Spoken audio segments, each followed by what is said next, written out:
Assalamualaikum, saya Rachel. Progresivisme, apa itu Syah? Kau tahukah? Progresivisme? Tahu. Tapi aku siram bunga dulu ya. Oke. Progresivisme ini sebenarnya, Rachel, adalah salah satu falsafah pendidikan moden di Barat yang muncul sekitar abad ke-20, tetapi sebenarnya ia sudah bermula sekitar akhir abad ke-19.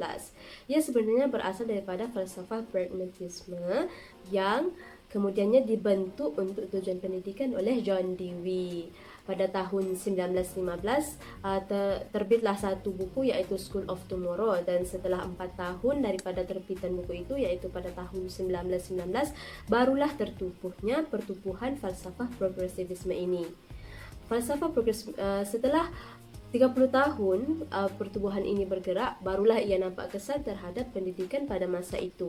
Sebenarnya pada awal-awal pertumbuhan falsafah ini, ia lebih bersifat kepada individualistik, tetapi sekitar awal 1930-an barulah ia berubah kepada perubahan sosial. Falsafah ini juga lebih menumpukan kepada dunia sekarang, yaitu masyarakat sekarang, di mana mereka memberi kemahiran dan alat untuk berinteraksi dengan persekitaran yang sentiasa berubah secara konsisten. Lepas tu, segala kemahiran perlu diajar kepada individu untuk membantu mereka dalam mengenal pasti, menganalisa dan menyelesaikan masalah tersebut, dan ia juga membantu mereka untuk menyesuaikan diri dalam setiap perubahan yang berlaku dalam kehidupan mereka.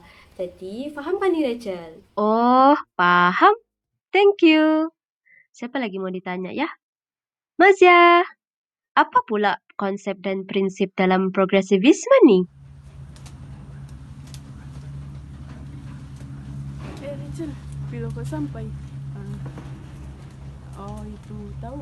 Tapi sekejap lah, saya kasih makan kambing. Oke, Rachel, macam apa yang Rachel tanya tuh, apa konsep yang dipegang oleh falsafah progresivisme dan juga prinsip pendidikan mereka? Untuk konsep yang mereka pegang, apa yang saya faham, falsafah progresivisme ini, menurut mereka, sekolah adalah satu unit masyarakat yang bersifat demokratik. Demokratik di sini bermaksud pelajar bebas dan diberi peluang untuk menonjolkan diri mereka ketika mereka berada di dalam kelas dan juga di sekolah. Contohnya, mereka diberi peluang untuk bertanyakan soalan dan juga untuk menyuarakan pendapat mereka. Oke, seterusnya, pendekatan, pengajaran dan pembelajaran mereka, falsafah progresivisme ini juga mestilah mendasari sifat pelajar secara semula jadi. Dalam arti kata lain, menurut mereka, pelajar mestilah diajar berdasarkan minat pelajar itu sendiri, dan juga pelajar akan belajar perkara-perkara yang mereka ingin ketahui sahaja. Oleh yang demikian, timbul satu persoalan, bagaimana dengan pelajar yang tidak ingin belajar? Di sini barulah kita nampak fungsi seorang guru tu, tugas seorang guru tu, yang mana guru akan mencungkil minat pelajar itu sendiri, ataupun mereka menggalakkan pelajar tu untuk melibatkan diri dalam proses pembelajaran. Okey. Seterusnya, menjawab soalan Rachel yang kedua, iaitu apakah prinsip pendidikan progresivisme? Menurut falsafah progresivisme, mereka menganggap bahawa pendidikan adalah satu proses yang mencorakkan manusia mengikut persekitaran dan juga masyarakat, yang mana pelajar dididik agar mereka dapat mengakomodasi segala perubahan yang berlaku dalam kehidupan seharian mereka tu, sekaligus mereka mampu untuk mencari alternatif penyelesaian kepada masalah yang timbul di persekitaran mereka. Okey, seterusnya, mereka juga berprinsip bahawa pelajar akan lebih berperanan dalam aktiviti pembelajaran, manakala guru hanya bertindak sebagai pembimbing dan fasilitator. Dalam hal ini, pelajar tidak dipaksa untuk menghafal dan belajar sesuatu yang mereka tidak minat, manakala pelajar akan belajar sesuatu yang mereka minati dan juga yang mereka ingin ketahui. Okay. Jadi begitulah konsep yang dipegang oleh falsafah progresivisme dan juga prinsip pendidikan mereka. Oh, begitu. Jalanlah lagi. Oke, next. Siapa lagi mau ditanya ya? Fiza. Tolong kasih paham saya tujuan dan kurikulum falsafah nih.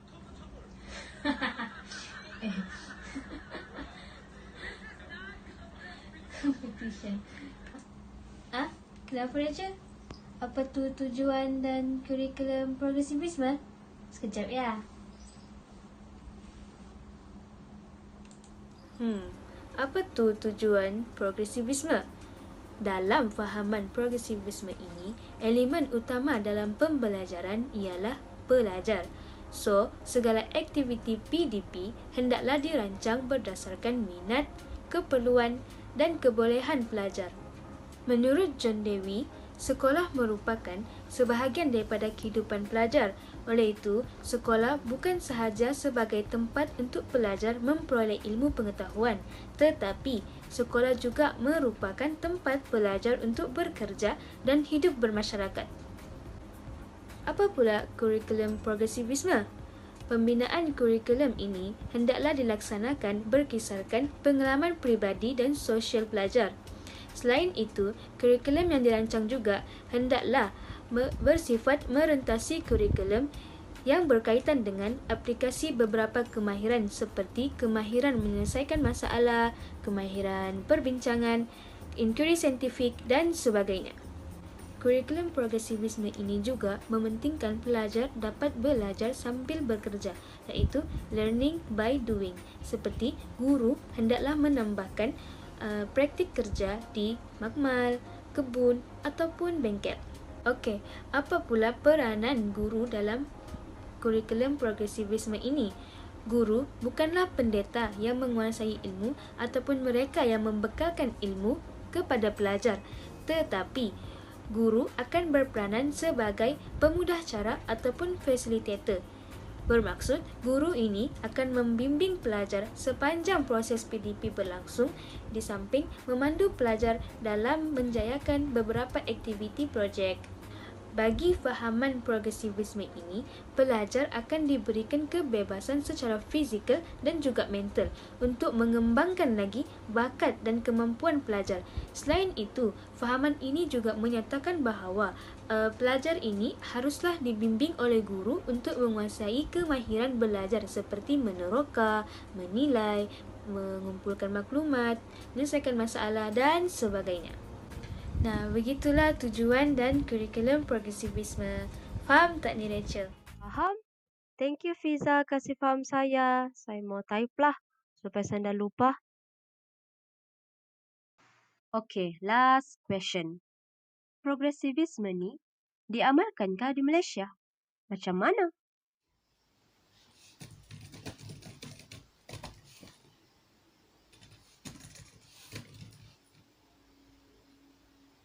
Hai Rachel.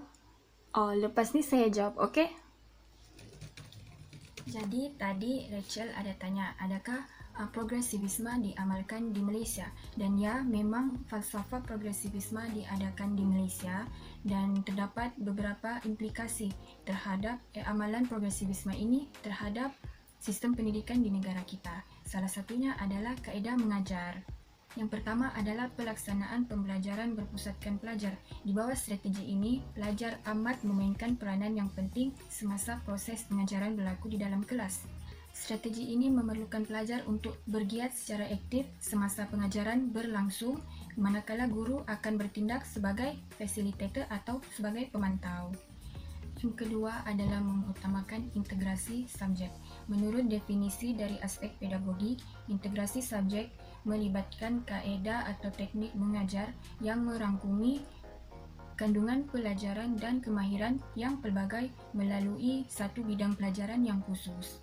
Terdapat pelbagai jenis integrasi, antaranya penggabung jalinan, iaitu integrasi beberapa kemahiran dalam satu subjek. Selain itu, penyerapan, iaitu integrasi isi kandungan daripada beberapa subjek dalam sesuatu pelajaran. Yang ketiga adalah penggunaan pendekatan induktif. Dalam proses pengajaran yang menggunakan kaedah ini, ia memerlukan pelajar untuk mencari maklumat dan membuat kesimpulan berdasarkan maklumat tersebut. Oleh itu, guru tidak perlu menyampaikan penjelasan secara terperinci mengenai topik yang akan diajar kepada pelajar, namun pelajar yang akan membentuk penjelasan dan kesimpulan berdasarkan maklumat yang telah diberikan oleh guru. Yang keempat adalah kaedah saintifik dalam penyelidikan. Dalam pelaksanaan kaedah ini, pelajar akan menyelidik terlebih dahulu, kemudian menyelesaikan sesuatu masalah. Hal ini akan membantu pelajar untuk meningkatkan kefahaman dan menerapkan kaedah menyelesaikan masalah. Ija, kau lagi cakap. Habis sudah kau kira, dapat juga tenang aku mau cakap. Dan itu antara implikasi progresivisme dalam pendidikan di Malaysia adalah guru berperanan sebagai fasilitator. Maksudnya di sini, mereka berfungsi sebagai pembimbing atau penasihat dalam penyelesaian masalah. Bukan lagi sekadar pengajar yang mana mereka menyajikan pelbagai ilmu pengetahuan kepada pelajar. Tetapi guru perlu bertindak sebagai pembimbing atau fasilitator supaya pelajar dapat menjadi aktif dan kreatif dalam menuntut ilmu mengikut potensi dan kecepatan masing-masing. Guru sebagai fasilitator tidak bermakna tugas dan tanggungjawab mereka menjadi lebih ringan walaupun di dalam kelas itu pelajarlah yang lebih bergiat aktif. Tetapi gurulah yang merancang dan menggerakkan pelajar supaya mereka ingin belajar. Contohnya dengan memberikan kata-kata motivasi atau memupuk semangat mereka untuk belajar. Dalam konteks progresivisme, seseorang guru perlu berperanan sebagai seorang pembimbing dan membantu anak murid dalam apa jua aspek, terutamanya dalam aspek akademik. Seorang guru juga perlu menjadi pengurus, iaitu pengurus pengajaran yang bertanggungjawab dalam mewujudkan suasana pembelajaran yang kondusif dan menarik dengan mengemukakan soalan yang merangsangkan pemikiran anak murid tersebut. Sebagai contoh, dalam mata pelajaran matematik, guru memberikan soalan matematik yang bukan dalam persekitaran anak murid tersebut. Hal ini bertujuan supaya mereka dapat memikirkan sesuatu yang baru di luar pemikiran mereka. Guru juga perlu membimbing minat anak murid ke arah yang lebih produktif. Hal ini dapat menjadikan pelajar yang dilahirkan akan menjadi seorang yang berguna pada masa akan datang. Seterusnya, antara implikasinya adalah ia berpusatkan kepada pelajar. Dalam falsafah pendidikan progresivisme ini, ia merupakan satu hala tuju yang bebas dalam sesuatu proses pembelajaran. Mereka ingin melihat pelajar bebas membesar dan berkembang melalui pengalaman yang digunakan sebagai kaedah dalam pembelajaran. Pelajar bebas memilih mata pelajaran mereka sendiri. Kebebasan diberikan untuk mengembangkan bakat dan kemampuan yang terpendam dalam diri mereka tanpa dikengkang oleh orang lain. Hal ini demikian kerana falsafah progresivisme mahu pelajar berkembang dari segi intelek dan fizikal. Oleh itu, progresivisme memberi kuasa dan kebebasan kepada pelajar supaya dapat mengembangkan bakat dalam pelajaran mereka.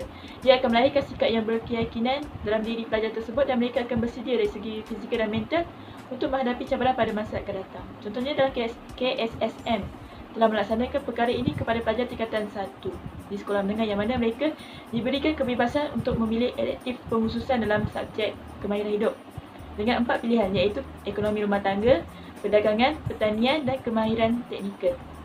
Bukan itu saja, seperti yang diimplementasikan oleh kerajaan sekarang, bermula pada tingkatan 4 pelajar telah diberikan peluang untuk memilih bidang pengajian mengikut pakej-pakej yang diminati seluasnya.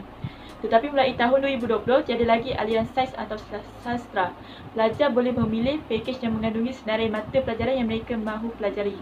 Walau bagaimanapun, falsafah-falsafah ini digabungkan dan diubah suai mengikut keperluan negara kita. Ia hanya mengambil aspek-aspek yang penting sahaja yang diambil kira dalam pengumbalan falsafah pendidikan kebangsaan supaya dapat membentuk masyarakat yang diimpikan oleh Malaysia. Kejap-kejap, aku tengah terang dekat Rachel ni. Progresivisme. Terima kasih Apisina sudi fahamkan saya.